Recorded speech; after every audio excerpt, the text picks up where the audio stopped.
ये कहानी एक ऐसे कमजोर लड़के की है जो कि समय के साथ एक ताकतवर योद्धा बनता है जिसका नाम रेड है।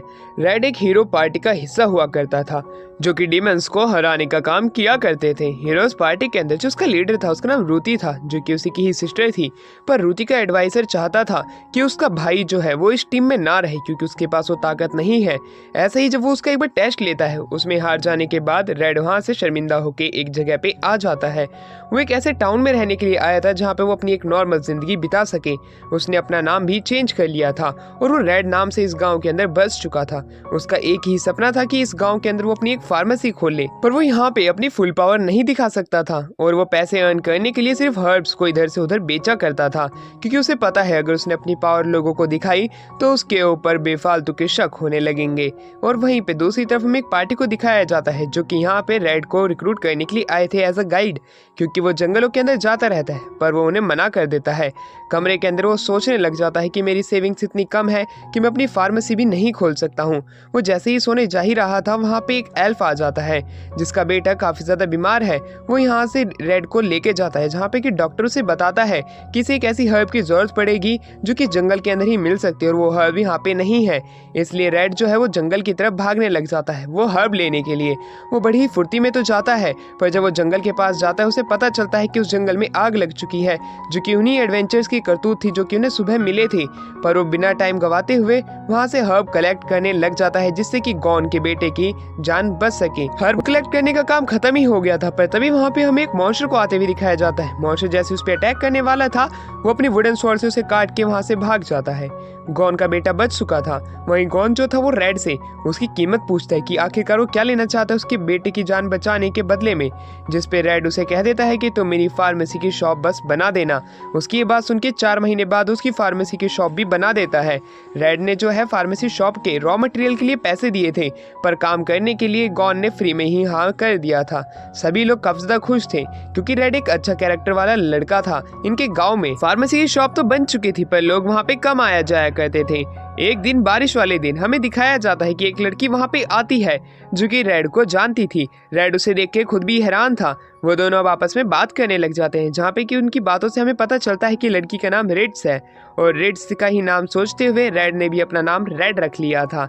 वहीं रिड्स ये बात जान के काफी ज्यादा हैरान थी कि वो इस कंट्री के अंदर रहता है जहाँ पे कि वो भी रहा करती थी पर कभी वो रेड को मिल नहीं पाई। रेड अब रिड्स से पूछता है कि आखिरकार इसका यहाँ पे आने का प्लान क्या था, जिसके ऊपर रिड्स बताती है कि वो एक किंगडम की प्रिंसेस तो है पर वो वहाँ पे राजा के सक्सेशन वॉर के अंदर नहीं लड़ना चाहती है, इसलिए वो अपने घर को छोड़ के दूसरी जगह पे भाग आई है। वो यहाँ पे काम करना चाहती है। वो रेड को ये चीजें बताती है पर रेड उसे मना कर देता है क्योंकि वो एक बी रैंक की एडवेंचर है और उसकी फीस काफी ज्यादा होगी और वो उसे रिक्रूट नहीं कर पाएगा। पर दूसरी तरफ रिड्स जो होती है उसके लिए फ्री में काम करने के लिए मान जाती है पर उसे यहीं पे रहना पड़ेगा। इस तरह की डिमांड सुन के रेड उसे मना तो करना चाहता था पर वो उसे मना नहीं कर सकता था, इसलिए वो उसके लिए हर्बल टी बनाता है और उसे पिलाता है जिसका स्वाद उसे काफी ज्यादा अच्छा लगता है। अब रेड पुरानी बातों को याद करने लग जाता है कि कैसे एक दिन एक टावन के अंदर हमें कैसे दिखाया गया था कि रिड्स को परेशान करने वाले लोगों को रिड्स ने काफी अच्छे से सबक सिखाया था जो कि एक थीफ गिल्ड का मेंबर था। उसके बाद वो हीरोज पार्टी की तरफ बढ़ती हुई आई ये कहते हुए कि उसकी किंगडम को किसी भी हीरो पार्टी की जरूरत नहीं है, वो अकेले ही डीमंस को मार सकती है। पर अब इसका बर्ताव कितना ज्यादा पहले से बदल चुका है ये बात सारी की सारी रेड उसे बताता है, जिसमें रिड्स भी अब ये बात याद करने लग जाती है कि कैसे इन दोनों के बीच में रात में एक बार बात हुई थी इस चीज को लेके कि डीमन किंग आर्मी को कौन कैसे रोक सकता है, जहाँ पे रिड्स जो है वो बिना हीरोज पार्टी की मदद के उन डीमंस को मारना चाहती थी। पर वहाँ पे रेड चाहता था कि ये अपनी मदद करे पूरी की पूरी क्योंकि अगर वो लोग इन्हें हरा नहीं पाते हैं तब लोगों की जान खतरे में पड़ जाएगी। इसलिए रिड्स और उसके किंगडम के जनरल इस चीज पे मान जाते हैं। वो हीरोज की पार्टी को एज अ डेकॉय के इस्तेमाल करने का सोचते हैं फ्रंट लाइन पे और वो पीछे से हमला कर देंगे। ऐसा ही होता है पर वहाँ पे जनरल इन्हें धोखा दे देता है क्योंकि जनरल खुद एक डीमन है जो कि अपना भेस बदल के उन्हीं के ही किंगडम में रहता था। ये चीज देखने के बाद में रेड्स काफी ज्यादा घबराने लग जाती है कि जिनके साथ वो अभी तक रहती हुई आई है वो उन्हें धोखा ही दे रहे थे। पर तभी सही समय पर रेड वहाँ पे आ जाता है जो कि डीमन की आर्मी से फाइट करने लग जाता है रेड्स के साथ मिलके। और जैसे वो उनसे फाइट कर ही रहे थे बीच में रूटी भी आ जाती है। रूटी वही लड़की है जो कि रेड की सिस्टर है जिसे कि हीरो भी कहा जाता है। वो जैसे ही ही आती है वो सभी डीमंस को मार देती है। रेड्स इस तरह की पावर देख के खुद भी हैरान थी कि इतने ज्यादा शक्तिशाली कैसे हैं। पर दूसरी तरफ इसकी एक गलती से इसके कितने सारे साथी मारे गए हैं। कमरे में वो काफी ज्यादा रोती है, जहाँ पे कि रेड उसे शांत कराता है और उसे हीरोज पार्टी का हिस्सा बनने के लिए भी कहता है, जिसपे रेड्स मना कर देती है क्योंकि वो इतनी ज्यादा कमजोर है कि वो उनकी मदद नहीं कर पाएगी। जहाँ पे कि रेड अपनी मोटिवेशनल लाइन मारने लग जाता है, जहाँ पे वो कहता है कि लोगों के अंदर साहस होना चाहिए, ये जरूरी नहीं कि उनके पास ताकत ही हो, साहस के साथ भी काफी सारी जंग जीती जा सकती है। इस तरह की लाइन से रेड्स उस समय काफी ज्यादा इम्प्रेस हो गई थी। रेड ये सारी बातें उसे याद दिला रहा था। इन बातों को याद करते हुए रेड्स काफी ज्यादा ब्लश करने लग जाती है। अब वो ये कहती है कि वो इसके साथ इसकी ही शॉप में हाथ बटाना चाहती है। इस तरह की बात को तो सुन के हमारे रेड का चेहरा पहले लाल पड़ जाता है। जब उसे अच्छे से ये बात समझ में आती है तब इस बात को तो वो बचा भी नहीं पाता है। वो उसके लिए ब्रेकफास्ट बनाता है, जो कि खाने के बाद में रेड्स को काफी ज्यादा टेस्टी लगता है। वो उसी के साथ अब यहीं पे रहने का पक्का इरादा कर चुकी थी, वो भी बिना किसी पैसे के। वो उसका साथ बटाने की बात करने लग जाती है। रेड जो था वो शुरुआत से ही इसके आने से ही काफी ज्यादा शॉक्ड था। इसके यहाँ पे रहने से अब तो वो और भी ज्यादा शॉक्ड हो जाता है। इसलिए अगले दिन की शुरुआत में हमें दिखाया जाता है कि कैसे रेड अपनी आंखें खोलता है, जहाँ पे कि रेड्स उसके साथ ही सो रही थी। अब वो बाकी के काम भी करने लग जाते हैं, जैसे कि ब्रेकफास्ट बनाना, बाहर उनकी फार्मिंग के ऊपर हाथ साफ करना। साथ में ये दोनों मार्केट जाने का प्लान करते हैं क्योंकि इन्हें फार्मेसी के लिए हर्ब और खाना भी चाहिए। मार्केट घूमते घूमते वहाँ पे गॉब्लिन उन्हें अपनी शॉप पे बुलाता है, जो कि फर्नीचर की थी। पर वो गॉब्लिन ये देख के हैरान है कि रेड्स जो कि एक बी रैंक एडवेंचर है वो आखिरकार रेड के साथ कैसे है। रेड्स वहाँ पे काफी ज्यादा शॉपिंग करती है और उन्हें अपने सब स्पेस में डाल लेती है। वो बड़ी बड़ी चीजें अपने सब स्पेस में नहीं डालती है, वो उनका ऑर्डर देके वहाँ से चली जाती है। रास्ते में वो बात करते हुए चल रहे थे, जहाँ पे कि रेड की नजर गॉन के बेटे पे पड़ती है, जिसे कि एक मोटा बच्चा पीट रहा होता है। वो अब उसे बचाने के लिए जैसे ही जाता है, वो बच्चा उस पर एक पत्थर फेंक के मारता है, पर रेड उसे डॉज कर लेता है। अब वो उस बच्चे से पूछता है कि आखिरकार ये तुम्हें परेशान क्यों कर रहे थे, जिसपे कि गॉन का बेटा बताता है कि उसे अभी उसकी ब्लेसिंग मिली है, इसलिए वो अपनी ब्लेसिंग की पावर हम पे दिखा रहा था। ये बात सुन के रेड उन्हें बताता है जब भी किसी को कोई ब्लेसिंग मिलती है, यानी कि पावर वाले एट्रीब्यूट, तब वो लोग इस तरह के एरोगेंट बन ही जाते हैं, उनके ऊपर ताकत का भूत सवार हो जाता है। ये बात सुन के गॉन का बेटा कहता है कि अगर मेरे पास कोई ब्लेसिंग होगी तब मैं उसका इस तरह इस्तेमाल नहीं करूंगा, क्योंकि मैं एक दूसरा बंदा मैं बदलना नहीं चाहता हूँ, यानी कि जो पहले काइंड थे वो काइंड नहीं रहेंगे। इस प्रकार ये बात सुन के वहाँ पे रेड्स उसकी मदद करते हुए कहती है तुम इस प्रकार की बातें मत सोचो, क्योंकि जो इंसान अच्छा होता है वो पावर आने के बावजूद भी अच्छा रहता है। गॉन के बेटे का दोस्त जो होता है, जिसका नाम एल था, वो उनसे पूछता है कि आखिरकार आपकी ब्लेसिंग क्या है, जिसपे रेड उससे अपनी ब्लेसिंग बताने से मना कर देता है क्योंकि वो इतनी ज्यादा खास नहीं, ये कह के वो चला जाता है। अब हमें दूसरी तरफ दिखाया जाता है कि वो अपनी मेडिसिन को लॉन्च कराने के लिए काउंसिल के अंदर जाते हैं, जहाँ पे कि वहाँ का लीडर उन्हें भगा देता है। अब रेड्स अपने कनेक्शन का इस्तेमाल करती है, वो उसके भी बॉस के पास पहुँच जाती है, जहाँ पे कि वो बताता है कि मोटे ने इससे पहले एक और मेडिसिन को मंजूरी दी थी, पर अब वो एक ड्रग की तरह काम करने लगा है। लोग उसे ड्रग की तरह इस्तेमाल करते हैं, न कि एक मेडिसिन की तरह। ये बात जान के वो लोग हैरान थे, पर वहीं दूसरी तरफ वो काउंसिल का लीडर जो था, उनकी दवाई के लिए उन्हें मंजूरी दे देता है। अब उन्हें दवाई बेचने की मंजूरी तो मिल चुकी थी, पर आखिरकार वो कैसे लोगों को मनाएंगे अपनी दवाई खाने के लिए, उस पर वो बात करने लग जाते हैं। जहाँ पे कि रेड्स उससे बताती है कि तुम खाना अच्छा पकाते हो, क्यों ना तुम उन्हें कुकीज के अंदर डाल के बेचो। ये बात तो सुनकर रेड को काफी ज्यादा हैरानी होती है कि इस तरह की चीज पे। अब वो काफी सारी कुकीज बनाता है जो कि वाकई में टेस्टी थी। रेड सब उन कुकीज को बेचने लग जाती है, जो कि लोगों को काफी ज्यादा अच्छी लगती है और काफी ज्यादा रिफ्रेशिंग भी। उनकी अब स्टोर काफी ज्यादा काम करने लग जाता है। दोपहर तक सारी दवाइयाँ खत्म हो जाती है और इस चीज पे वो काफी ज्यादा खुशी मनाते हैं। रेड्स काफी ज्यादा ब्लश करने लग जाती है जब रेड उसे झुलाता है। वहीं रेड उसकी काम से काफी ज्यादा खुश था। अब उनकी लाइफ बिल्कुल नॉर्मल हो चुकी थी। वो अपना काम करती थी तो दूसरी तरफ रेड अपना काम करता था। दोनों की लाइफ काफी ज्यादा अच्छी चल रही थी, जहाँ पे कि कुछ लोग आते हैं जो कि रेड्स को उसके पास काम करता हुआ देख के काफी ज्यादा घबरा जाते हैं। एक लड़की तो रोते हुए वहाँ से भाग जाती है क्योंकि वो रेड को प्यार करती थी, पर रेड के साथ रेड्स रह रही है। दूसरी तरफ रेड्स उसे कहती है कि क्यों ना तुम मेरे लिए एक हनी वाइन लेके आओ, आज रात को हम कैंडल नाइट डिनर करेंगे। ये कह के वहाँ से चली जाती है। अब वहाँ पे हमारा रेड अकेला था, जहाँ पे कि एल्बर्ट आ जाता है जो कि एक सी रैंक एडवेंचर है। वो यहाँ पे आके उसे कहता है कि तुमने ही उस दिन जंगल के अंदर उस बीस्ट को मारा था। मुझे ऐसा लगता है, क्यों ना तुम अपनी असली ताकत मुझे दिखा दो। ये कहने के बाद वो उससे और भी चीजें पूछता है, पर रेड उसकी किसी भी बात का सही से जवाब नहीं देता है। वो कहता है कि अगर मैं इतना ही ताकतवर होता तो मैं डी रैंक एडवेंचर नहीं होता, जिसके ऊपर एल्बर्ट को गुस्सा आ जाता है। वो अपने स्वॉर्ड से उसके ऊपर अटैक करता है। रेड गिरने का नाटक करता है, तो दूसरी तरफ एल्बर्ट उस पर गुस्सा हो ही रहा था कि रेड्स वहाँ पे आ जाती है, जो कि उसकी तलवार हमारे रेड पे देख के उस पर गुस्से से भड़क जाती है। ये चीज देखने के बाद एल्बर्ट वहाँ से भाग जाता है। रेड सब काफी ज्यादा खुश थी कि वहाँ पे हमारा जो रेड है वो हनी वाइन लेके आया था उसके साथ कैंडल नाइट डिनर करने के लिए। रेड उसे अपना गुस्सा थूकने को कह देता है, क्योंकि आज की रात उनके लिए काफी ज्यादा खास होने वाली है। रात को वो कैंडल नाइट डिनर करते हैं, साथ में हनी वाइन भी पीते हैं, पर उनके पास नहाने का साधन नहीं था, इसलिए वो सोना की तरफ निकल जाते हैं। सोना की तरफ निकल तो जाते हैं, पर सोना में काफी ज्यादा लोग नहीं होते हैं, कुछ गिने चुने लोग होते हैं, जहाँ पे कि उसे गॉन भी मिल जाता है, जिनके साथ वो वहाँ पे कंपटीशन करता है कि कौन कितनी देर तक टिक सकता है, जिसमें हमारा रेड जीत जाता है। वहीं सोना का मालिक अब शिकायत करने लग जाता है कि जब से एक नया सोना बना है सारे लोग वहीं पे जा रहे हैं, उसका काम ठप पड़ चुका था। रेड से उस बंदे की मदद करना चाहती थी, क्योंकि वो उम्र में काफी ज्यादा बूढ़ा था और फिर भी वो काम करके पैसे कमाता था। वो ये सारी बातें अपने दोस्तों से करने लग जाती है, यानी कि गॉन की वाइफ से। पर तभी वहाँ पे हमारा मेन कैरेक्टर रेड आ जाता है। रेड कहता है क्यों ना फिर हम उस बूढ़े आदमी की मदद करें। ये कहने के बाद वो कुछ हर्ब्स को लेके जाता है, जो कि उसे सोना में उसे लगाने के लिए कहता है, जिसकी मदद से वहाँ पे एक ऐसा फ्रेग्रेंस आया जो कि लोगों को अट्रैक्ट करने लगा, और वहाँ पे धीरे धीरे करके लोगों की भीड़ भी जमा होने लगी। इस वजह से वो दुकान का मालिक उन्हें शुक्रिया अदा करता है, क्योंकि उनकी मदद से ये दुकान अब काफी ज्यादा चलने लगी थी।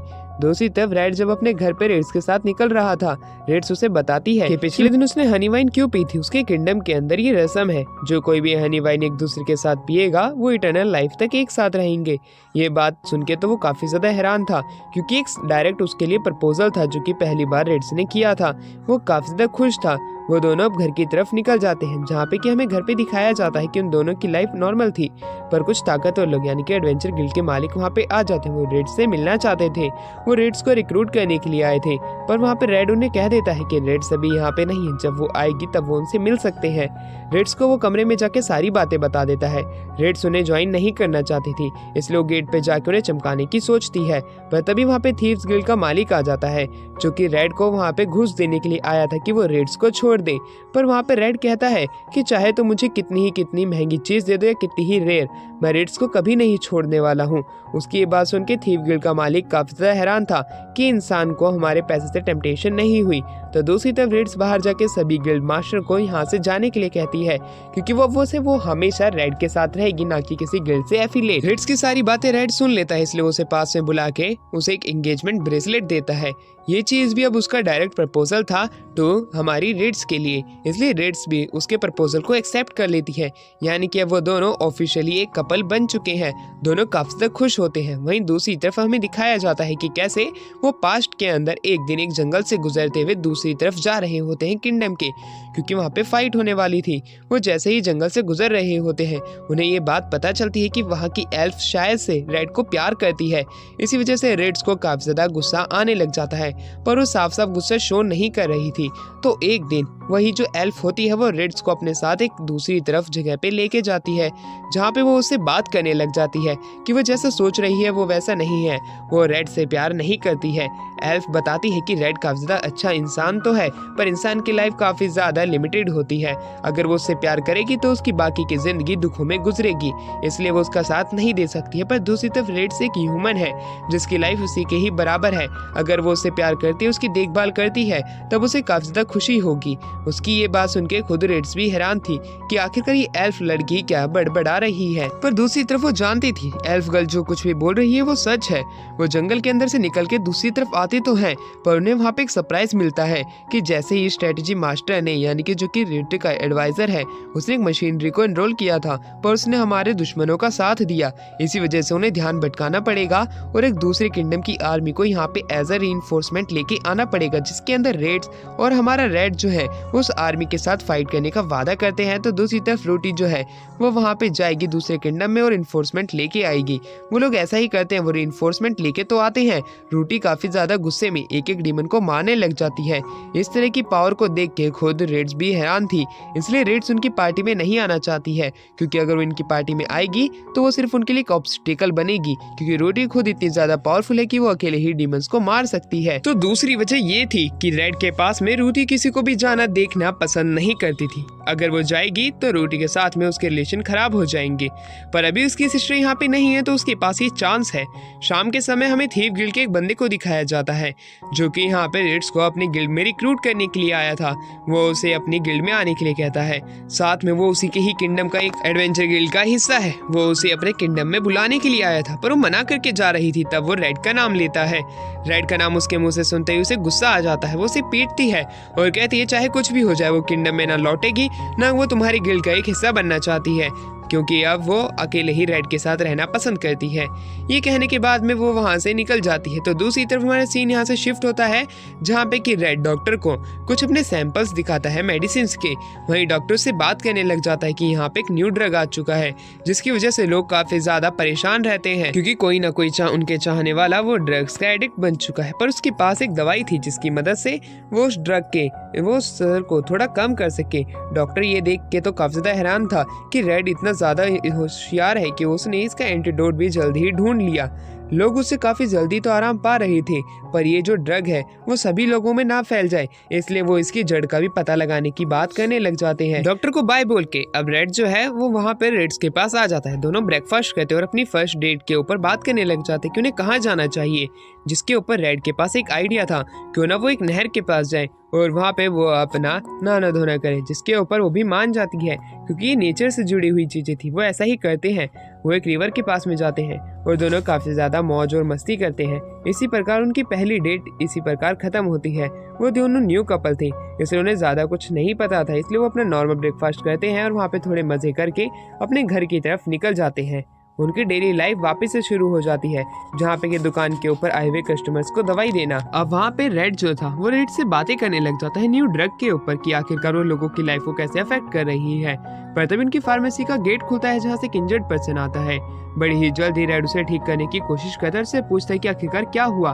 जब वो फार्मेसी के बाहर टाउन में जाते हैं वहाँ पे वो देखते हैं काफी सारे लोग बड़ी बड़ी एक्स को पकड़ के लोगों को मार रहे होते हैं, बल्कि इनका प्रोफेशन तो कुछ और है। ये इतने बड़े वेपन को कैसे स्विंग कर सकते हैं। रीड्स के दिमाग में ये बात घूम रही थी।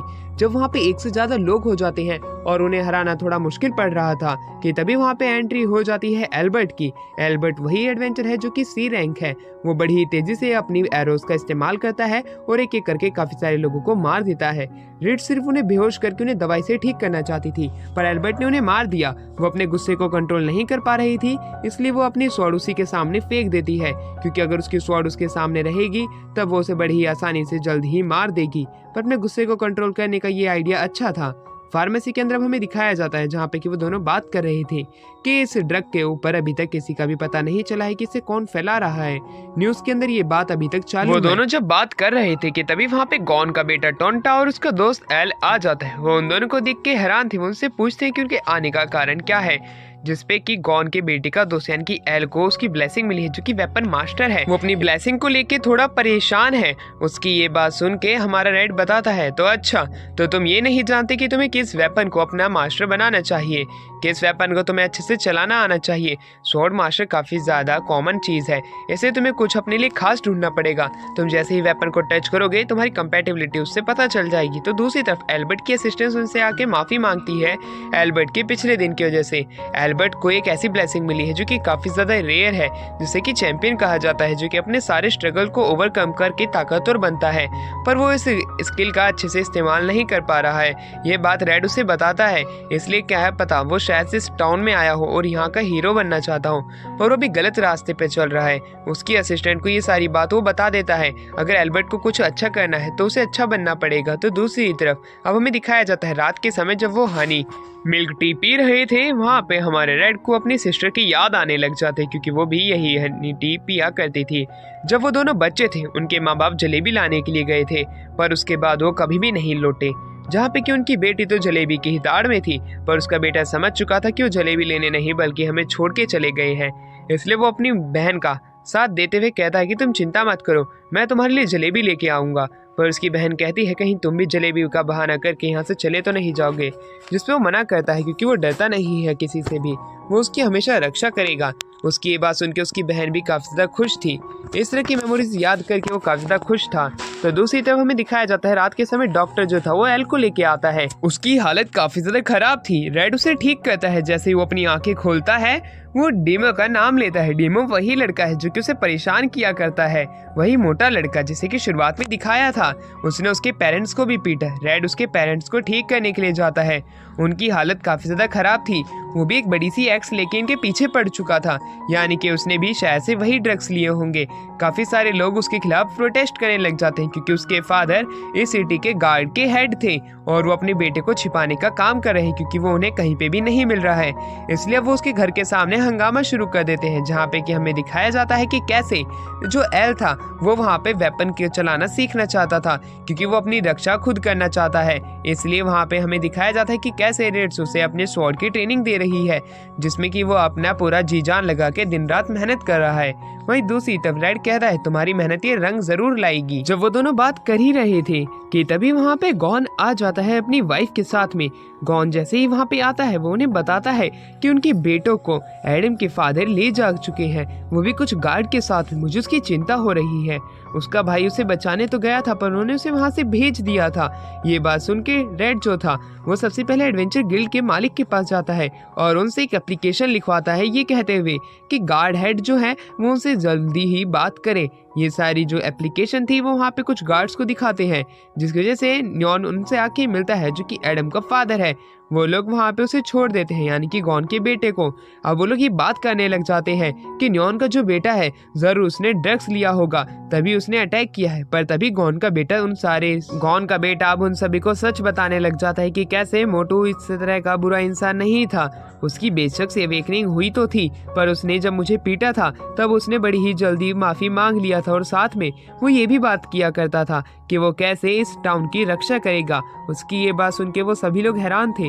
वहीं मोटू का जो फादर था वो कहता है कि मेरा बेटा ऐसा नहीं कर सकता है, मुझे तो उसकी खुद चिंता है कि आखिरकार वो है कहाँ पे। उन्हें जल्द से जल्द उसे ढूंढना पड़ेगा वरना उसे मरा हुआ घोषित कर दिया जाएगा। वहीं गॉन के बेटे की सारी बातों को सुन के वो सभी एक ही नतीजे पे पहुंचते हैं कि जरूर उसने शायद से ड्रग्स लिए होंगे।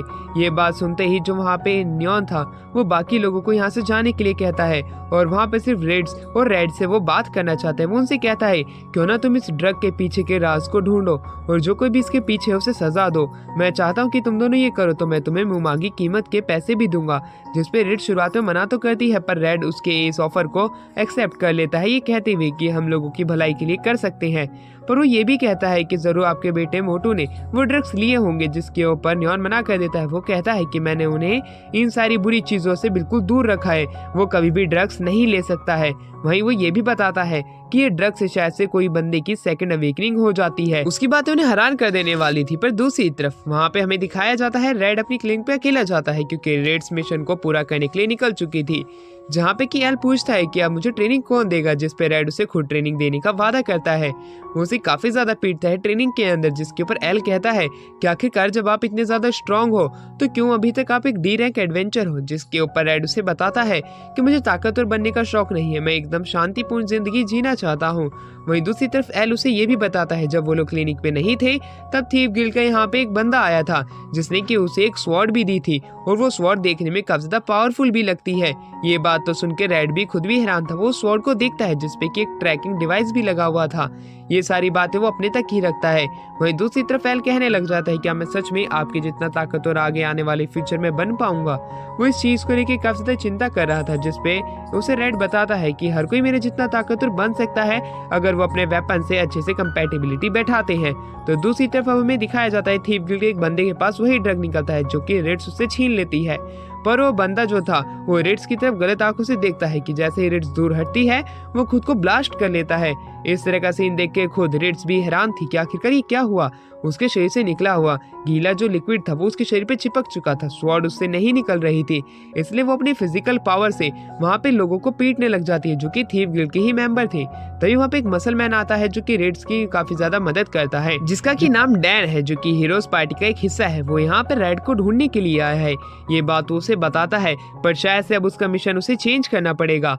जैसे ही वहाँ पे ये इसे देखती है, रिड्स भी हैरान हो जाती है। वो कहती है कि आखिरकार तुम रेड को लेके तो नहीं जाओगे, जिसपे वो मना करता है और वो इसे ये भी कहता है कि तुम डीमंस और मेरे बारे में तुम बिल्कुल भी रेड को मत बताना, और उसे अपनी घर की लोकेशन भी बता देता है। ये कह के वो वहाँ से चला जाता है।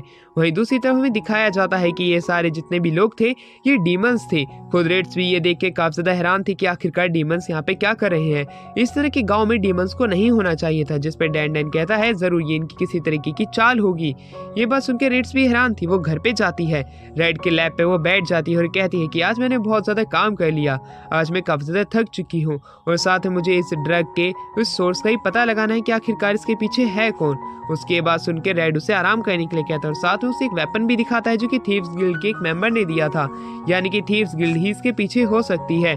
जरूर ये उनकी किसी न किसी तरीके की चाल है, वेपन देके कुछ वो बड़ा करना चाह रहे हैं। रेड्स खुद भी ये बात सुन के काफी ज्यादा हैरान थी, जहाँ पे कि रेड उसे उसका ब्रेकफास्ट करने के लिए कहता है और उसे थोड़ा आराम करने के लिए कहता है, क्योंकि आज उसने काफी ज्यादा काम किया है। अगले दिन वो एल को उसकी पसंद का वेपन दिलाने के लिए लेके जाते हैं, जहाँ पे कि बोना ब्लैकस्मिथ जो है उसे उसकी मनपसंद के वेपन देता है। वहीं मार्केट से आते हुए वो लोग देखते हैं कि कैसे लोग प्रोटेस्ट करने जा रहे हैं हेड गार्ड के ऊपर, क्योंकि उसका बेटे की वजह से काफी सारी मुसीबतें यहाँ पे आ खड़ी हुई है। वहीं दूसरी तरफ ये प्रोटेस्ट और कोई नहीं बल्कि थीव्स गिल्ड के लोग ही कर रहे हैं। अब हमें दिखाया जाता है कि कैसे अब उनके घर में बेड आ जाता है रेड और रिड्स के। अब वो दोनों एक ही बेड पे सोते हैं और अपनी लाइफ को अच्छे से बिताने की कोशिश करती हैं, पर तभी उनका गेट कोई नॉक करता है, इसलिए वो शांति से सो जाते हैं अगले दिन के सूरज को देखते हुए। रिड्स अपना फेस बदलती है और एक क्लॉक को पहन के इधर से उधर घूमने लग जाती है, जहाँ पे कि उन्हें थीव गिल्ड के कुछ लोग दिखाई पड़ते हैं, जिन्हें की देख के वो समझ जाते हैं कि जरूर यही उन ड्रग्स के पीछे हैं। वो उनसे फाइट करने की बात करने लग जाती है, पर तभी वो लोग जो थे जो कि काफी ज्यादा नॉर्मल ह्यूमन लग रहे थे, वो बल्कि नॉर्मल ह्यूमन नहीं बल्कि मॉन्स्टर थे, जो कि थीव गिल्ड्स का फायदा उठा रहे होते हैं। नॉर्मल ह्यूमंस को तो बड़ी आसानी से रेड्स ने मार दिया था, पर तभी उनका लीडर जो कि उनके बीच में था, जो कि एक डीमन था, वो अपने असली भेष में आता है। रेड्स ये देख के काफी ज्यादा हैरान हो जाती है कि एक डीमन यहाँ पे क्या कर रहा है। वो उसे बड़ी ही जल्दी मारने की कोशिश करती है। वहीं दूसरी तरफ एल जो था वो अपनी केमिस्ट की शॉप पे था, यानी कि फार्मेसी की, जिसने कि उसे वेपन दिया था वो वहाँ पे आ जाता है, जो कि कुछ गार्ड के साथ मिला हुआ था। वो उसे ले जाने के लिए यहाँ पे आए थे। उन्होंने ट्रैकिंग डिवाइस इसलिए दिया था कि उन्हें किडनैप नहीं ये पता लगा सके कि कौन कहाँ पे कब है। इस चीज का फायदा उसने उठाया और एल के पास जब कोई भी नहीं था वो एल को किडनैप करने के लिए आ गए। एल काफी ज्यादा हैरान था कि आखिरकार वो उसे किडनैप क्यों करना चाहते हैं, ना वो इतना शक्तिशाली है ना ही उसका कोई बैकग्राउंड है, फिर भी वो उसे किडनैप क्यों करना चाहते हैं। जैसे ही वो थीव गिल्ड के पास में जाते हैं वहाँ पे हमें गॉब्लिन को दिखाया जाता है, जो कि बात कर रहा होता है ये कहते हुए कि मैंने इसी ही पल का इंतजार किया था कि कब मैं इस टाउन के ऊपर कब्जा करूं और यहाँ का हीरो बन जाऊं, हर एक चीज मेरे ही मुताबिक चले, जिसके लिए मैंने काफी ज्यादा प्लानिंग की थी, जो कि आज सफल होने को आई है, जिसके अंदर तुम एक बहुत बड़ी महत्वपूर्ण कड़ी हो। वो उन्हें बताता है कि उसकी ब्लेसिंग काफी ज्यादा बेकार थी, पर कुछ एक्स डीमंस की मदद से उसे डेमोनिक ब्लेसिंग मिल गई और उसने अपनी ब्लेसिंग्स को बदल लिया। ऐसे ही वो उन लोगों की मदद करना चाहता है जिनकी ब्लेसिंग उनके लिए श्राप है। वो उन्हें बदल के उन्हें एक ताकतवर योद्धा बनाना चाहता है।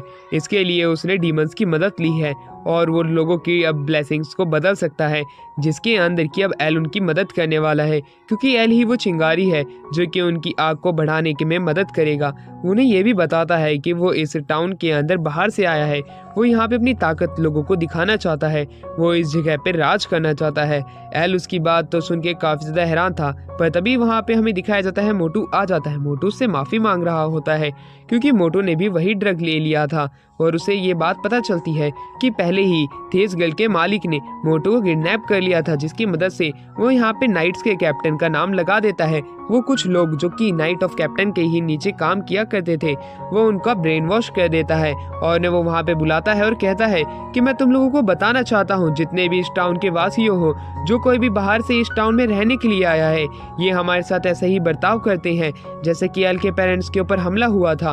वो कुछ गार्ड्स को बुलाता है, गार्ड्स ये गवाही देते हैं कि हाँ, कैप्टन ने ही हमें कहा था हमारे बेटे को छिपाने के लिए, जिसकी मदद से उनका बेटा बच सके और बाकी के टाउन के लोगों की जान को खतरा हो सके। ये बात तो सुन के सभी लोग काफी गुस्से में थे। अब वो एल को उसे मारने के लिए कहता है।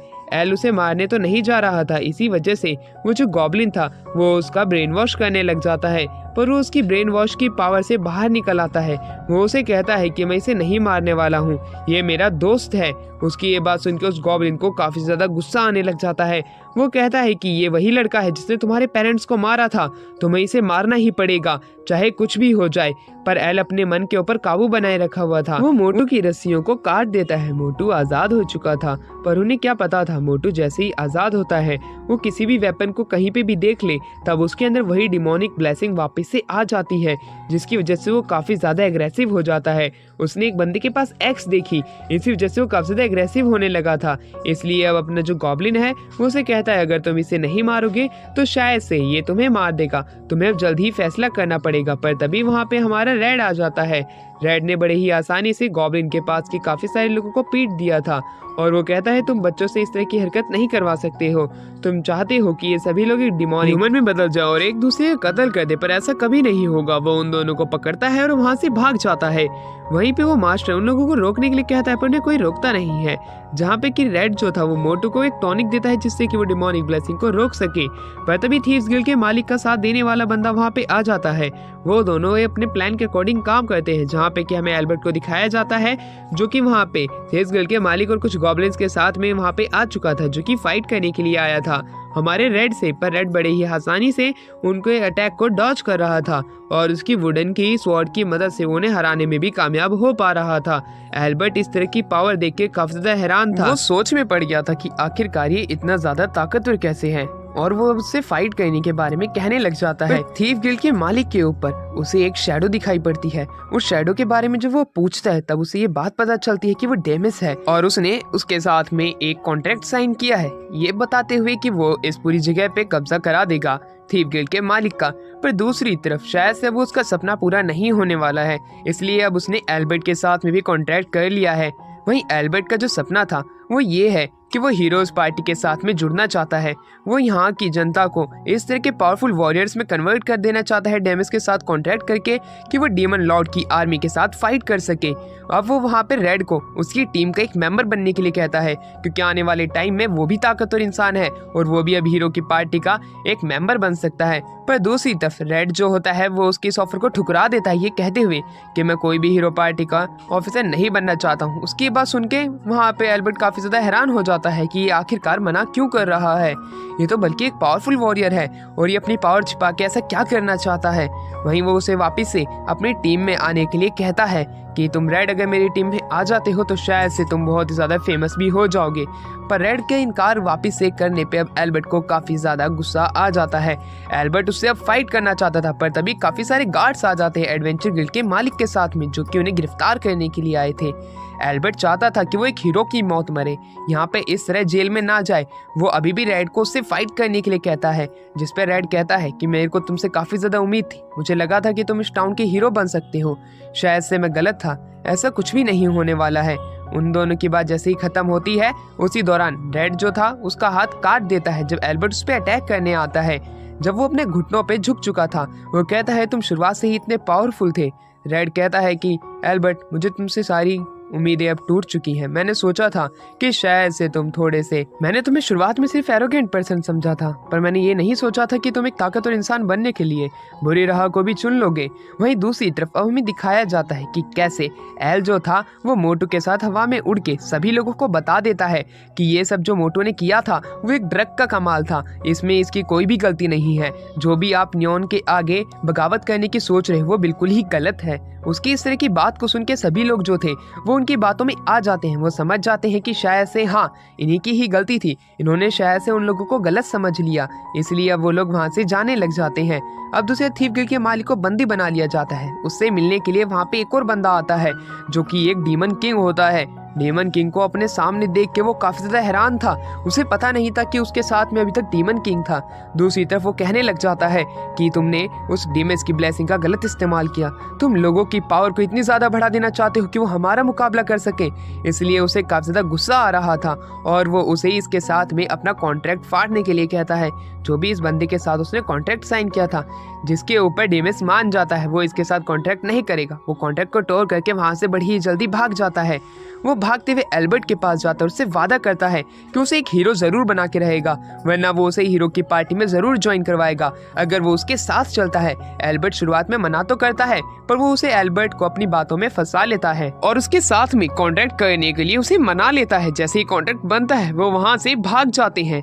बड़ी ही जल्दी जेल से भाग जाने की वजह से दूसरी तरफ में हीरोज की पार्टी को दिखाया जाता है, जहाँ पे कि एरिस जो है वो एक न्यू मेंबर को लेके आया होता है जिसका की नाम टीसी होता है। ये रेड को रिप्लेस कर देगी। अब वो वहाँ पे रूटी को बुलाता है। रूटी जैसे ही बाहर आती है वो पहले टीसी को देखती है। टीसी इसका नाम है जो कि असैसिन है और ये रेड को रिप्लेस करने वाली है। ये बात सभी मेंबर्स को जब पता चलती है, रूटी ये देख के काफी ज्यादा हैरान थी, पर वो उसे बोलती है क्या तुम्हारी टीम के साथ मैचअप तो कर पाओगी, जिसपे वो अपना सर हाँ में हिलाती है। उसे काफी ज्यादा डर तो लग रहा था हीरो के सामने, पर वो अपना कंपोजर बनाए रखती है। तो दूसरी तरफ डैन जो है वो अब रेड को ढूंढने की बात करने लग जाता है, क्योंकि जब से एरिस इसकी इस टीम का एडवाइजर अच्छे से नहीं कर पा रहा है, उसकी वजह से काफी सारी गलतियां हो रही हैं। ये बात जान के दूसरी लड़की भी यही हैरानी से बात कहती है कि ये बात सही बोल रहा है। अब डैन कंफर्म हो चुका था कि अब वो रेड को ढूंढने जरूर जाएगा, पर उससे पहले रूटी वहाँ पे आ जाती है। रूटी की जब वो बात सुनता है कि हाँ वो जा सकता है रेड को ढूंढने के लिए, तब वो और भी ज्यादा हैरान हो जाता है। एरिस के तो पसीने छूट जाते हैं कि आखिरकार हीरो ने कैसा ऑर्डर दे दिया। पर दूसरी तरफ एक लड़की को तो ये लग रहा था डैन के साथ में कहीं एरिस का उसके साथ 36 का आंकड़ा था, कहीं एरिस ने उसे मार तो नहीं दिया, जिसपे डैन उसे बताता है कि वो इतना जरूर ताकतवर है कि वो हम सभी को हरा सकता है, वरना हमसे बच के कहीं पे भी जा सकता है। तो ये नामुमकिन है, वो जरूर कहीं छिपा होगा, मुझे उसे ढूंढ के लेके आना है। अगले दिन अब हमें दिखाया जाता है रूटी को जो कि अपने मिशन के लिए निकलने की बात करने लग जाती है। तो दूसरी तरफ थियोडोरा को दिखाया जाता है जो कि एरिस को एक बेकार गाइड बताती है, क्योंकि उसने रेड की जगह लेने की कोशिश की, बल्कि वो उसके लायक भी नहीं है। तो दूसरी तरफ टीसी जो कि इस पूरी टीम के अंदर किसी को नहीं जानती थी, वो थियोडोरा से बात करने लग जाती है। थियोडोरा उसे बताती है कि उसे रेड की जगह रिप्लेस किया गया है, जो कि हीरो का भाई है बड़ा, और ये बात सुन के वो हैरान थी। वहीं पर रेड के बारे में और भी चीजें बताती है, जैसे कि वो नॉन फाइट वाले काम वाकई बहुत ही अच्छे करता था और उसे फाइट भी काफी ज्यादा अच्छी आती थी। वो हमारे ही साथ लड़ने की पूरी कोशिश करता था, वो कभी बर्डन नहीं था। वहीं दूसरी तरफ रूटी जो होती है वो काफी ज्यादा उदास थी, क्योंकि उसके साथ उसका भाई नहीं था।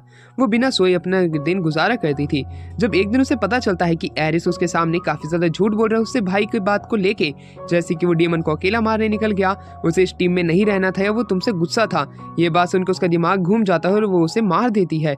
पर जब उसकी आखिरी सांसें चल रही थी, जब ही रूटी ने उसे रिवाइव कर दिया था, क्योंकि वो आने वाले मिशंस में उसके लिए बहुत ही ज्यादा काम करेगा, इसलिए उसे वो जिंदा छोड़ देती है। पर वो अभी भी एरिस से काफी ज्यादा गुस्से में थी। वहीं दूसरी तरफ सीन शिफ्ट होता है जब वो लोग एक डंजन के पास में आ रहे होते हैं। इस डंजन के अंदर पिछले जो डीमन किंग है उसका वेपन रखा हुआ है, वो इस वेपन को लेने के लिए आए हैं। एरिस कहता है रूटी के बाद में सबसे बढ़िया ब्लेसिंग मेरी ही है और मेरे हिसाब से यहीं पे ही वो वेपन होना चाहिए जो कि प्रीवियस डीमन किंग ने इस्तेमाल किया था। वहीं दूसरी तरफ डीसी जो होती है वो रूटी को देखती है जो कि बिल्कुल उदास थी, जिसे पानी की प्यास भी नहीं लग रही थी। वो कहती है तुम पिछले दिन भी जागी हुई थी, अभी भी तुम जागी हुई हो, आखिरकार तुम ऐसे कैसे इंसान हो। जिसके ऊपर रूटी बताती है कि वो एक रोबोट की तरह है, जिसे ना भूख लगती है, जिसे ना प्यास लगती है, अगर वो सांस भी ना ले तो वो जिंदा रहेगी। इस तरह की डिवाइन ब्लेसिंग काफी ज्यादा हैरान कर देने वाली थी, क्योंकि इससे ताकतवर तो इंसान बन जाता है पर वो एक तरीके से इंसान भी नहीं रहता है। अब वो लोग डंजन की तरफ बढ़ने लग जाते हैं, जहाँ पे कि अब हमें डंजन के अंदर दिखाया जाता है, जहाँ पे कि रूटी अपनी पूरी पार्टी के साथ में एक ही बार में घुस जाती है। वह वहाँ पे अब डीमन से फाइट करने लग जाती है। वहीं पे उसे रेड की कही हुई बातें याद आने लग जाती है कि कैसे जितने भी डीमंस हैं सभी के सभी पावरफुल होते हैं, पर उनकी सबसे बड़ी कमजोरी उनके कोर में होती है। साथ में ये एक ही जैसी डिवाइन ब्लेसिंग को शेयर करते हैं, जो कि है डिस्ट्रक्शन, जो कि इंसानों को खत्म करना। पर तभी रूडी बड़ी तेजी से भागती है और उसके ऊपर अटैक करती है। थियोडोरा भी उसके पीछा करते हुए उसके ऊपर अटैक करने लग जाती है, पर उन्हें क्या पता था एरिस के ऊपर डीमन का अगला अटैक आने वाला है। पर तभी रूडी जो होती है उसके उस अटैक को रोक लेती है और उस डीमन के ऊपर ऐसा अटैक करती है कि वो मारा जाता है। वो एरिस को कहती है कि तुम शायद से रेड के भी जितने ताकतवर नहीं हो। ये बात तो सुन के अब वो काफी ज्यादा गुस्से में आ चुका था, वो अपने दांत चबाने लग जाता है। वो कहता है कि पिछली वॉर हम उन्हीं की वजह से हारे थे, क्योंकि वो कमजोर पड़ गए थे, पर शायद से वो उसकी गलतफहमी थी। अब टीसी जो थी वो अंदर जाती है उस डंजन के, और वहाँ पे वो पिछले प्रीवियस डीमन लॉर्ड का वेपन ढूंढने तो जाती है, पर उससे भी कुछ और भी ज्यादा खास मिल जाता है, जो कि थी एक फ्लाइंग मशीन। वो फ्लाइंग मशीन लेके वहाँ से निकल जाते हैं। अब अगले दिन हमें दिखाया जाता है कि टीसी के साथ में रूटी जो थी वो वहाँ से निकल जाती है। वो कहती है अब हमें अपनी डेस्टिनेशन पे जल्द से जल्द पहुंचना पड़ेगा। वहीं पे टीसी खुद हैरान थी कि आखिरकार असैसिन से बनना अच्छा ड्राइवर ही है, कम से कम स्टैन की तो जिंदगी है। वैसे ही हमें पता चलता है कि रूटी जो है वो एक न्यू डेस्टिनेशन पे जा रही है और अपने बाकी के मेंबर्स को छोड़ के, जो कि थियोडोरा और दूसरी तरफ एरिस था। थियोडोरा को इससे कोई प्रॉब्लम नहीं थी, पर एरिस कहने लग जाता है वो जरूर हार जाएगी मेरे मैजिक के बिना उस डीमन किंग से। पर उसको ऐसा नहीं लग रहा था, रूटी वाकई में काफी ज्यादा शक्तिशाली है। पर तभी वहाँ पे वो उसका बैच देखते हैं जो कि उसके कैंप में छूट गया था। वो सोचने लग जाती है आखिरकार ये पीछे कैसे रह गया। वहीं दूसरी तरफ टीसी कहती है ड्राइवर बनना कितनी अच्छी बात है, वो भी हीरो के लिए। मुझे न किसी को मारना पड़ेगा, न खुद मरने का डर होगा। मैं इसी जॉब को हमेशा करना चाहती हूँ। अब वो हीरो से पूछती है कि आखिरकार वो कहाँ पे जाना चाहती है, जिसके ऊपर वो बताती है कि वो कुछ समय पहले एक डीमन से मिली थी, जो कि डीमन का ये कहना था कि वो भी हम लोगों की तरह ही गॉड को पूछता है और वो डीमन किंग को खत्म करना चाहता है, जिसमें वो उनका साथ देने के लिए तैयार है। वो उन्हें एक ऐसा ड्रग्स बताता है जिसके इस्तेमाल से एक इंसान अपनी ब्लेसिंग के पावर को बिल्कुल खत्म करके अपना लेवल अप कर सकता है मॉन्स्टर्स को मारते हुए, वो भी अपनी एक सेकंड ब्लेसिंग के साथ, जो कि सेकंड ब्लेसिंग है उसे उसी ही डीमन की मिलेगी और वो इतनी ज्यादा ताकतवर होगी कि पूछो मत। वो उस डीमन को खत्म तो कर देंगे सामने वाले, और जैसे वो ब्लेसिंग खत्म होगी उसकी पुरानी वाली ब्लेसिंग और भी ज्यादा ताकतवर बन के उठ के वापस आ जाएगी उसी के ही शरीर में। पर रूटी को इसका कुछ भी लेना देना नहीं था। वो बस ये चाहती थी कि उसकी ब्लेसिंग कैसे न कैसे करके कमजोर हो जाए, जिसकी मदद से वो भी दूसरे लोगों की तरह वो सब चीज फील कर सके जो कि सभी लोग करते हैं, जैसे कि प्यार और साथ में आंसू जो कि उसकी आंखों से नहीं निकलते हैं। ये सारी चीजें वो टीसी को नहीं बताती है, पर वो उसे बताती है कि हमें जल्द से जल्द चलना पड़ेगा। वो एक बार में वो सारे का सारे डोज ले लेती है जो कि उस ड्रग का था। उसके बाद उसको इमोशन फील होने लग गए थे, जिसके बाद से अब ऐसा लगने लग जाता है कि जैसे कि वो उसकी आदी हो चुकी है। वो डीमन उसे बताता है कि इसको बनाने वाला एक गांव के अंदर अभी बंद है, तुम्हें उसे आजाद कराना पड़ेगा। इसलिए रूटी उसे आजाद कराने के लिए जा रही है टीसी के साथ में। रूटी टीसी को पूरी बात तो नहीं बताती है, पर हाँ इतनी बात बता देती है कि हम किसी को आजाद कराने के लिए जा रहे हैं, इसलिए वो ये मिशन पूरा करने के लिए चल देती है। वहीं दूसरी तरफ रेड की शॉप पे कोई भी नहीं आ रहा था, ठंड का मौसम था, कोई भी उनकी शॉप पे आना पसंद नहीं कर रहा था। जहाँ पे कि रेड उससे बताती है कि शायद से उसे हैंड वार्मर बेचने चाहिए जो कि लोगों के हाथ गर्म करने में मदद करते हैं। ठंड के अंदर ही काफी ज्यादा बिक सकते हैं क्योंकि उसके किंगडम में यही बिकते हैं। ये बात सुन के रेड जो था वो ये चीज बनाने के अंदर तो कामयाब हो जाएगा, पर उसे ये जानना है कि लोग सचमुच से खरीदना चाहते हैं, इसलिए वो कुछ डेमो लोगों को बांट के आता है जो कि उसके करीबी थे। उन सभी को वो प्रोडक्ट काफी ज्यादा अच्छे लगते हैं। पर रात हो जाती है, रेड अपने घर की तरफ निकल रहा था, पर तभी उसे वहाँ पे रेड्स मिल जाती है जो कि उसके गाल को छूती है। उसके गरम गरम हाथ जब उसके गाल पे लगते उसे वाकई में काफी ज्यादा अच्छा लगता है।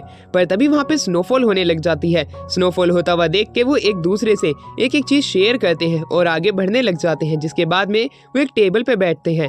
अब अगले दिन अब हमें दिखाया जाता है कि कैसे टीसी को हमारी रुचि बता रही होती है कि तुम्हें मुझे हीरो के नाम से नहीं पुकारना है, बल्कि तुम्हें मुझे कोई और नाम से पुकारना पड़ेगा जिसकी मदद से कोई भी मुझे टाउन के अंदर ना पहचान सके। जिसके बाद वो थोड़ी देर के लिए चली जाती है, फिर वापस आती है, तब वो अपने स्वॉर्ड बदल के आती है और थोड़े से कपड़े, जिससे कि वो बता सके कि अब मुझे लोग नहीं पहचान पाएंगे क्योंकि मेरे पास हीरो की स्वॉर्ड नहीं है।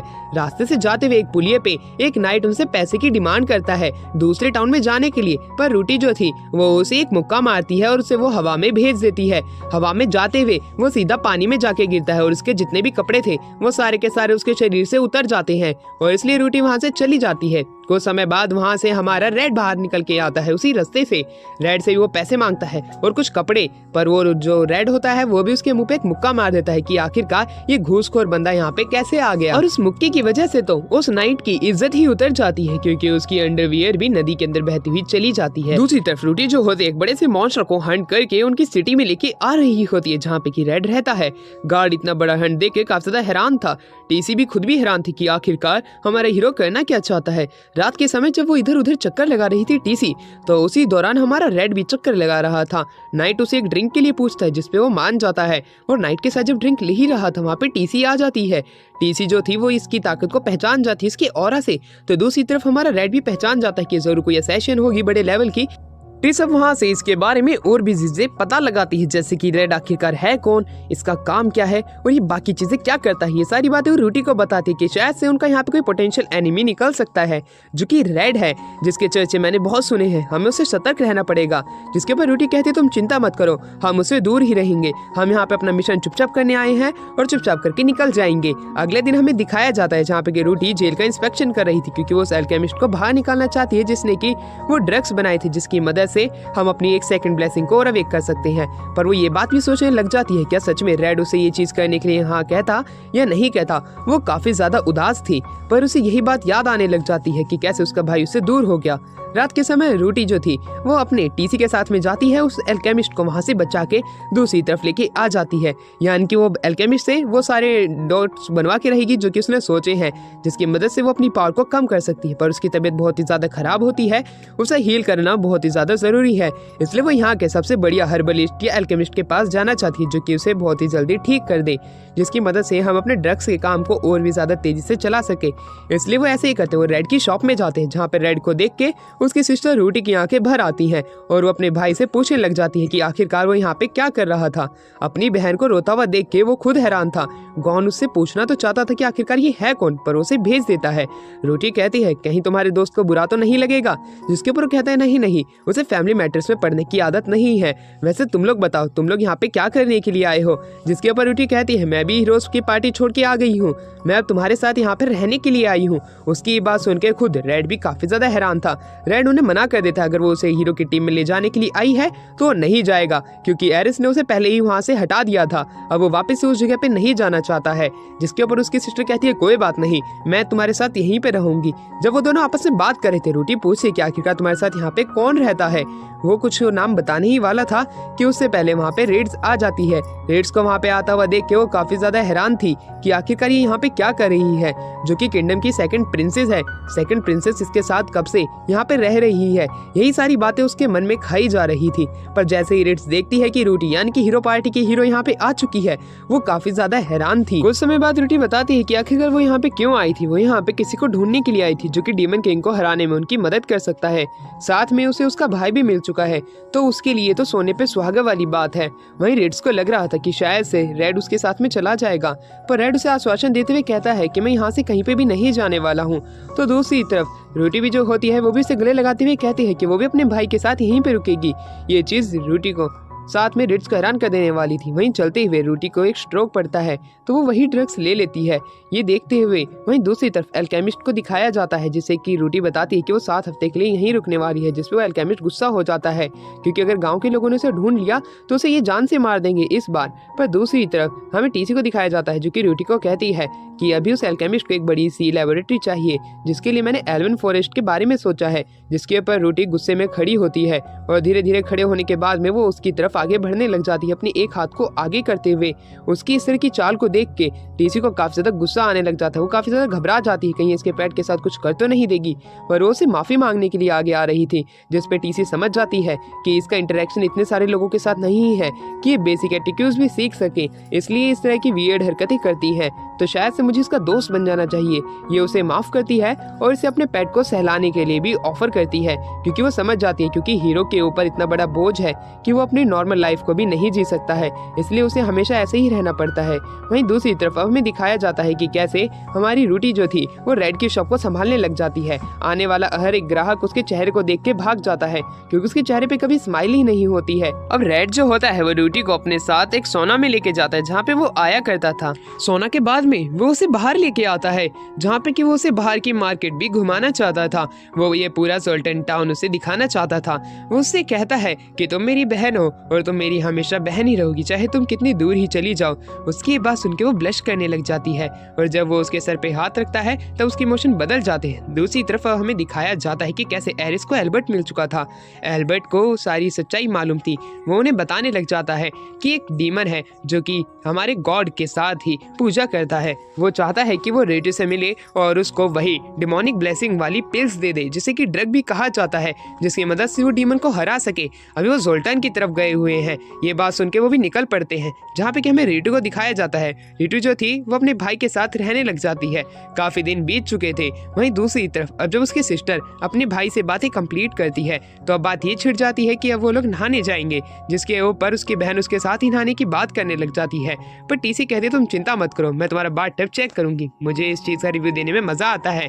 वो बाथ टब का रिव्यू देने लग जाती है, जो कि गहरा और चौड़ा था, जिसकी वजह से उनका आधे से ज्यादा शरीर ढक जा रहा था, इसलिए वो काफी काफी ज्यादा मजेदार है। वहीं दूसरी तरफ रीटू जो थी वो अपने भाई की कहानियां रिट्स को बताने लग जाती है कि कैसे वो दोनों एक दूसरे से प्यार करते हैं। मैं अपने भाई के बिना कहीं पे भी नहीं जाती हूँ क्योंकि हम दोनों शुरुआत से ही अनाथ थे, हमारे पेरेंट्स हमें छोड़ के जा चुके थे। उसके बाद से ही उसकी के भाई ने उसकी हमेशा रखवाली की है और जब एकदम से उसका भाई उसे छोड़ के चला गया तब उसे उसकी एम्प्टीनेस का एहसास होने लगा कि वो उसके लिए कितना ज्यादा जरूरी है। और एक दिन जब उसके ऊपर एक आउल बियर ने अटैक कर दिया था तब उसके भाई की वजह से ही वो जिंदा लौट के आ पाई थी। अगर उसका भाई बीच में नहीं आता और उस आउल बियर के ऊपर अटैक नहीं करता तो शायद से आज वो उन लोगों के सामने भी नहीं होती। रिट्स जो थी इस तरह की बातें सुन के रीटू के लिए काफी ज्यादा इमोशनल हो जाती है। वहीं दूसरी तरफ हमें दिखाया जाता है रीटू भी काफी ज्यादा इमोशनल हो रही थी, उसके चेहरे पे खुशी के भाव थे रोते हुए।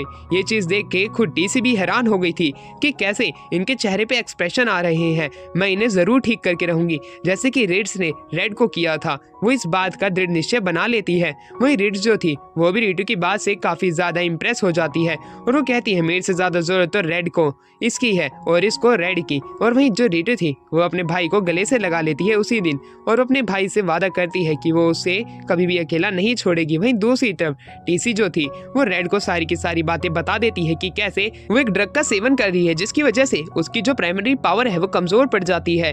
ये बात सुन के वो समझ जाता है कि जोल्टन के अंदर उसी अल्केमिस्ट का ड्रग ले रही होगी जिसकी वजह से वो अपनी पावर को कम कर पा रही है और वो उसका नाम डीमन को हराने की ताकत का लेती है। वो जानता था कि उसकी बहन इमोशंस को फील करना चाहती है पर वो अपनी बहन की पूरी मदद करने का वादा करता है और वो कहता है मैं इसका एंटीडोट जरूर बना के रहूंगा क्योंकि टीसी उसे ये कहती है कहीं एकदम से उसकी प्राइमरी पावर की ताकत उसके ऊपर से खत्म हो जाए और उसकी सेकंड पावर उसके ऊपर हावी ना पड़ जाए जिससे कि वो एग्रेसिव बन जाएगी और क्या पता वो लोगों के लिए दुश्मन भी बन जाए। इसलिए वहाँ पे हमारा मेन कैरेक्टर रेड अपनी बहन की मदद करने के लिए मान जाता है। तो दूसरी तरफ एल्वन फॉरेस्ट में जाने की बात करता है। दूसरी तरफ हमें दिखाया जाता है एरिस को जो कि एल्बर्ट के साथ आ चुका था। ये भी इस समय जोल्टान के अंदर होते हैं जहाँ पे कि हीरो की पार्टी मेंबर्स रेड फेस भी है। ये जैसे ही वहाँ पे देखते हैं कि इनके सामने एक बंदा गुजरता है जिसका नाम शूरा होता है। शूरा ये एक डीमन है जो कि इंसानी भेष बना के रखा हुआ है। रेड जो था वो जितने भी लेबोरेटरी के सामान थे उन्हें उठाने लग जाता है। उसे उठाते उठाते वहाँ पे डैन मिलता है।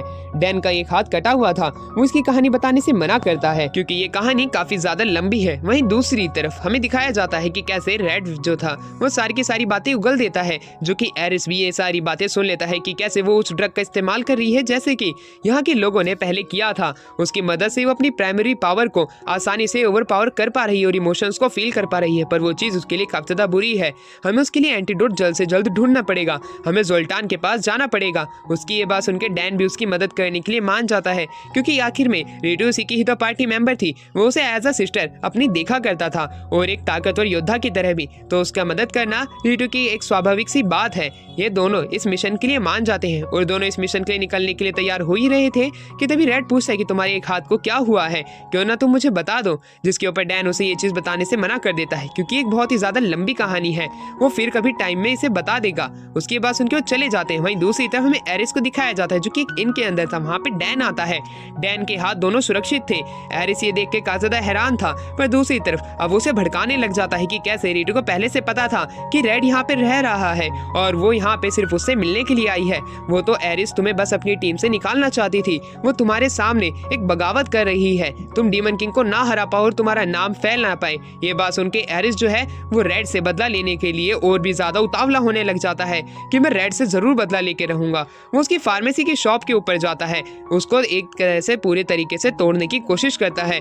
वो उनके बेडरूम के अंदर भी जाता है जिससे वो चाकू से एक एक करके काट देता है। ये लेबोरेटरी का हाल देख के वहाँ पे डैन कहता है कि आखिरकार तुम ऐसा क्यों कर रहे हो, वो लोग तो यहाँ पे है भी नहीं। तो दूसरी तरफ अब हमें दिखाया जाता है कि कैसे वो दोनों एल्विन फॉरेस्ट की तरफ जा रहे होते हैं। डैन जो था वो कहता है कि हमें एल्विन फॉरेस्ट पे जल्द ही जाना पड़ेगा और चलते चलते वो अब कहानी बताने लग जाता है कि कैसे उसका हाथ कटा था। ये कहानी तब की है जब वो लोग एक डीमन से लड़ाई कर रहे थे जिसका की नाम शूरा था। रेड्स के मारने के बावजूद भी वो अभी तक जिंदा था। रेड्स ने तो उसकी हर्ट पे मार था जिसपे डैन कहता है वो एक एडवेंचर के रूप में मेरा हाथ उसने काट दिया था। वहीं दूसरी तरफ एरिस के साथ हमें एक और डैन को आते हुए दिखाया जाता है जो कि सीधा एल्विन फॉरेस्ट की तरफ ही बढ़ रहा होता है। ये वो देख के समझ जाते हैं वो जरूर से अशूरा होगा।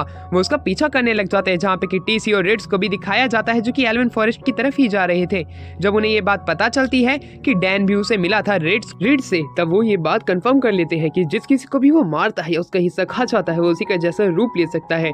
डैन का एक हाथ कटा हुआ है, तुम्हें अब ध्यान रखना है कहीं तुम गलती से कहीं दूसरे डैन के साथ में टीम अपना कर लो और अपनी कब्र खुद ही खुदवा लो। इस तरह की बात को सुन के रेड्स जो है वो समझ जाती है कि उसे क्या करना है। रेड्स भी उससे वादा करती है कि जिसे जैसे ही डैन उसे दिखाई देगा तो उसे मार देगी, क्योंकि उसे भी रीटू की काफी ज्यादा चिंता है और असुरा ने अगर डैन को मारा है तो मैं भी उसे मार के दम लूंगी। ये बात सुन के हमारा जो रेड है वो काफी ज्यादा खुश हो जाता है। वो आगे बढ़ने लग जाता है एल्विन फॉरेस्ट की तरफ, जहाँ पे कि वो लाइब्रेरी है। वो अंदर पहुंचता है और धीरे धीरे करके एक मशाल की मदद से आगे बढ़ने लग जाता है, जहाँ पे उसे एक खाई दिखाई पड़ती है, इसलिए वो कूदते हुए नीचे जाता है। नीचे जाते उसे एक कमरा दिखाई देता है जहाँ पे कि उसकी बहन का नाम था। वो उस कमरे को अपनी स्वॉर्ड से बड़े ही आसानी से और जल्द ही तोड़ देता है। जैसे वो अंदर आता है उसे वही अल्केमिस्ट मिलता है। वो उसे अपना होस्टेज बना लेता है, उससे पूछता है कि आखिरकार उसकी बहन कहाँ पे है। उसे ये नहीं पता था, पर तभी वहाँ पे उसकी सिस्टर आ जाती है, यानी कि रीटू की वजह से वहाँ पे आती है। अपने भाई को देख के वो अपनी स्वॉर्ड नीचे कर लेती है। वहीं दूसरी तरफ उसका भाई कहता है कि मुझे पता है कि तुम डिमोनिक ब्लेसिंग खाने वाले ड्रग ले रही हो, पर मैंने तुम्हारे लिए एक एंटीडोट बना लिया है। मैं इसी का ही जुगाड़ कर रहा था जिससे कि तुम अपने इमोशंस को व्यक्त कर पाओ। ये बात सुन के उसकी बहन काफी ज्यादा दुखी हो जाती है कि उसने उसके भाई के इजाजत के बिना ये डिमोनिक ब्लेसिंग लेने की कोशिश करी, पर उसका भाई रेड जो था वो उसे माफ करने के लिए तैयार हो जाता है। वो उसके लिए एक एंटीडोट बनाने की बात करता है, जिसपे तो उसकी बहन काफी ज्यादा खुश हो जाती है कि आखिर में उसका भाई उसे भूला नहीं है। चाहे कितना ही लंबा समय बीत गया हो, वो अभी भी उसकी फिक्र करता है। जब वो लोग यहाँ से जाने लग जाते हैं तभी उन्हें पता चलता है कि उनकी तरफ कुछ और भी दुश्मन बढ़ते हुए आ रहे हैं। ये बात टीस और रेड्स बताती है। ये बात जान के वो सभी लोग हैरान थे। उनकी तरफ आंख वाले शैतान बढ़ रहे होते हैं, जो कि एक बार जब किसी को देख लेते हैं तब उसकी पोजीशन को मैप पे मार्क करना काफी ज्यादा आसान हो जाता है। इसी वजह से वो इनके पास बहुत जल्द ही पहुंचते होंगे। इसलिए रिट्स कहती है कि तुम लोग चिंता मत करो, जैसे ही वो वहाँ पे आएंगे मैं उन्हें एक एक करके खत्म कर दूंगी। मुझे हराने वाला यहाँ पे कोई भी नहीं है, मैं हीरो पार्टी की हीरो हूँ। उसकी इस तरह की बात को सुन के उसके सारे के सारे साथी काफी ज्यादा खुश होते हैं कि अभी भी इसमें वही जज्बा है जो कि एक हीरो में होता है। वहीं दूसरी तरफ हमें दिखाया जाता है कि कैसे अल्केमिस्ट बता रहा होता है कि रिज की जो पावर है वो डिमोनिक ब्लेसिंग लेते ही गायब हो जाती है और डिमोनिक ब्लेसिंग भी उसके शरीर में नहीं आती है, यानी कि अभी तक वो अवेकन नहीं हो पाई है, जिसमें काफी ज्यादा टाइम लगेगा। वहीं दूसरी तरफ वो मॉन्स्टर अब उनकी तरफ बढ़ रहे होते हैं, जिन्हें की उनकी लोकेशन के बारे में पता है। इसलिए अब रिज जो थी वो लाइटनिंग स्पेल का इस्तेमाल करती है और एक बहुत बड़ा लाइटनिंग का गोला आगे फेंक देती है, जिसकी वजह से वो मॉन्स्टर खत्म हो जाते हैं। वो अल्केमिस्ट जानना चाहता था कि आखिरकार ये लोग क्या कर रहे हैं, इतनी देर से भाग किससे रहे हैं, किससे बचना चाहते हैं। पर हीरो उसे सीधा सीधा चलने के लिए कहती है। चलते चलते वो एरिस के पास में आ जाते हैं। एरिस जैसे ही रूटी को देखता है वो उसे वापस से हीरो टीम में आने के लिए कहता है, पर इस बार रूटी की बात सुनकर वो हैरान था। रूटी उसे साफ साफ मना कर देती है, वो कोई हीरो नहीं बनना चाहती है, वो अपने भाई के साथ बाकी की जिंदगी बिताना चाहती है।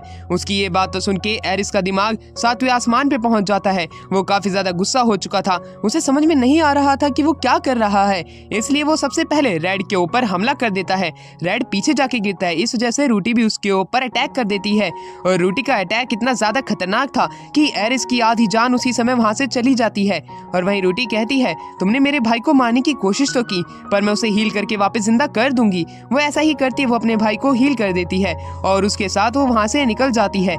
एरिस वहीं पे इंजर्ड पड़ा था, वो कहने लग जाता है कि शायद से रूटी को हीरो नहीं बनना है, इसे हमें खत्म करना पड़ेगा।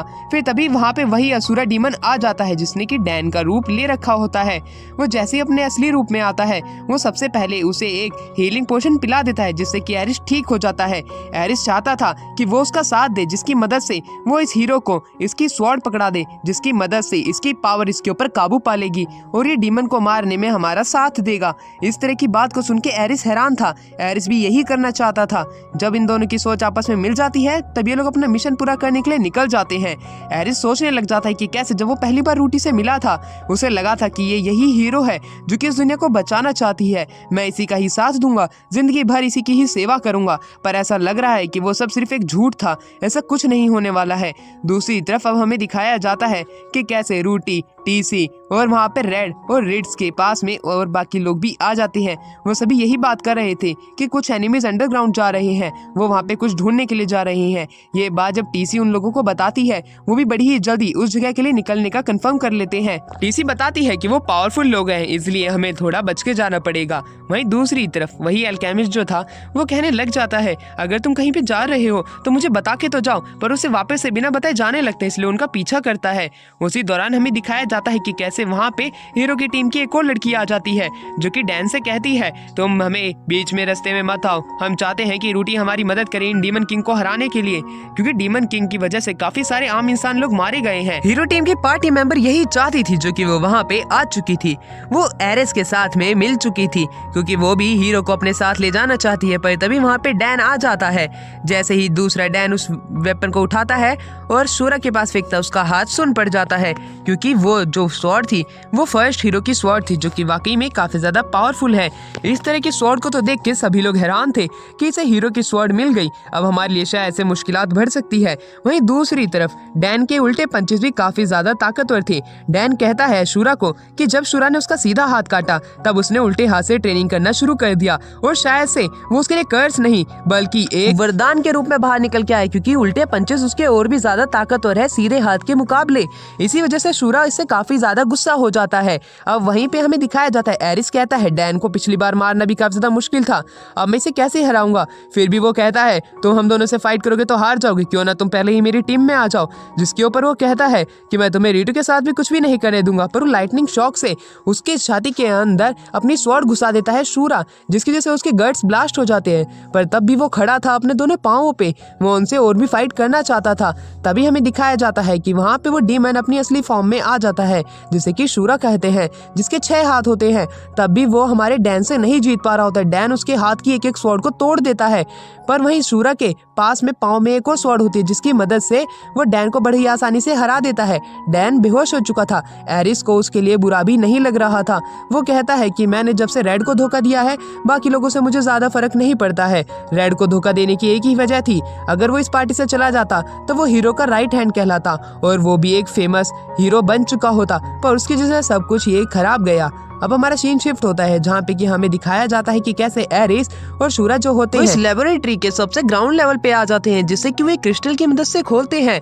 इस लेबोरेटरी की जो टेक्नोलॉजी थी वो इस समय से काफी ज्यादा एडवांस थी। ये देख के तो एरिस हैरान था। जैसे ही वहाँ पे एक पिटारा खुलता है, उसके अंदर 5 हीरोज की लेजेंडरी स्वॉर्ड निकलती है। इतनी सारी स्वॉर्ड्स को तो देख के एरिस का मुंह फटा का फटा रह जाता है। वही बात हो जाती है जैसे कि जो ड्रॉप हो जाना। अब वहीं दूसरी तरफ शूरा जो था वो उसे बताता है कि सारी की सारी फेक स्वॉर्ड है, इनमें से कोई भी असली नहीं है, इनमें से जो एक गायब है वो भी तुम्हें ऊपर मिली थी। इस तरह की बात एरिस को हैरान कर देने वाली थी। जिसके बाद वो पूछता है तो रीटू के पास में जो स्वॉर्ड है आखिरकार वो कैसी स्वॉर्ड है, जिसपे वो बताता है कि वो एक फेक स्वॉर्ड है, वो सिर्फ उसकी रॉ स्ट्रेंथ और ब्लेसिंग का कमाल है, जिसकी मदद से वो इतने सारे डीमंस को हरा पाती है। वरना अगर उसके पास प्रीवियस हीरो की अगर लेजेंडरी स्वॉर्ड आ जाती है तो मुझे लग रहा था कि वो डीमन को जरूर हरा देगी जो भी उसके सामने आएगा। उसकी ताकत को नापने के लिए कोई भी डिवाइस यहाँ पे अभी भी नहीं जन्मा होगा। इस तरह की बात एरिस की आंखें खोल देती है। वो चाहता था कि रीटू उसी की ही टीम में आए, क्योंकि अगर वो उसे ओवर पावर कर देता है तब उसका दिमाग काम करना बंद कर जाएगा और वो डीमन को हराने के पीछे पड़ जाएगी, जिसकी मदद से वो आराम से रेड को भी हरा सकता है। ये एकदम कारगर प्लान था जो कि वो आराम से फुल्ली इस्तेमाल कर सकते थे, पर वो इस चीज से दुखी थे कहीं हमारा प्लान हम पे ही उल्टा ना पड़ जाए। जहाँ पे कि हमें दिखाया जाता है रीटू जो होती है वो अपने स्वॉर्ड बाहर निकाल लेती है जो कि फेक थी, पर किसी को भी नहीं पता था कि वो रियल है। साथ में वो रेड को भी उसकी स्वॉर्ड देती है। अब वहीं पे डीमन जो था वो रेड्स के कोच का चेहरा ले लेता है, पर तब भी रेड्स उसे मार देती है। वो सिर्फ उसका एक क्लोन था, वो गायब होकर रेड्स के पीछे ही खड़ा था। वो उसके ऊपर अटैक करने जाता है, पर उससे पहले वहाँ पे वो बच जाती है। रेड भागते हुए जाता है क्योंकि रेड्स उसकी होने वाली वाइफ है, वो उसे इंजर्ड नहीं होने दे सकता है। इसलिए रेड्स को बीच में आता हुआ देख के वो उनके ऊपर फायर मैजिक का इस्तेमाल करता है। रीटू भी अब बीच में कूद जाती है, वो अपने भाई को बचाती है और कहती है तुम्हारी दुश्मनी मेरे से है तो क्यों ना तुम मुझसे फाइट करो। जिसके ऊपर एरिस कहता है कि वो सबसे पहले तुम्हारे भाई को हराना चाहेगा। ये कहते हुए लाइटनिंग स्ट्राइक का इस्तेमाल करता है और हमारी रीटू के ऊपर फेंकता है, पर उसका इस्तेमाल वो अच्छे से नहीं कर पाता। वो काफी ज्यादा कमजोर था। हीरो स्वॉर्ड के होने के बावजूद भी बड़े ही आसानी से रीटू जो थी वहाँ पे एक बवंडर ला देती है। उसके इस्तेमाल करते हुए उनकी पावर आधे से ज्यादा कमजोर हो जाती है। असुरा ये देख के काफी ज्यादा हैरान था। वो कहता है इसकी स्वॉर्ड नकली है, फिर भी इसकी रॉ स्ट्रेंथ हमसे ज्यादा है, इसको हराना थोड़ा नामुमकिन रहेगा, हमें जल्द से जल्द इसे हराना पड़ेगा कुछ ना कुछ करके। वहीं पे हमें दिखाया जाता है जमीन फटती है और वहाँ से थियोडोर आती है, जो कि वहाँ पे आते ही रीटू के ऊपर और रिट्स के ऊपर अटैक करने लग जाती है, ये कहते हुए कि हमें रीटू की जरूरत है, वही डीमन किंग को हरा सकती है, क्योंकि अगर वो डीमन किंग को नहीं हराएगी तो डीमन किंग आम आदमी और आम औरत बच्चों को जान से खत्म करता रहेगा। हमें एक हीरो की जरूरत है, अगर ये हीरो हमारे कोई काम नहीं आ रहा है तब हम इसे मार के एक दूसरे हीरो का जन्म करवाएंगे। उसकी बात उसके दिल पे चुभने वाली थी, क्योंकि बचपन से ही थियोडोर जो है वो उनकी टीम मेंबर है। वहीं पर रेड ये देख के काफी ज्यादा हैरान हो जाता है कि इसने भी हमें धोखा दे दिया।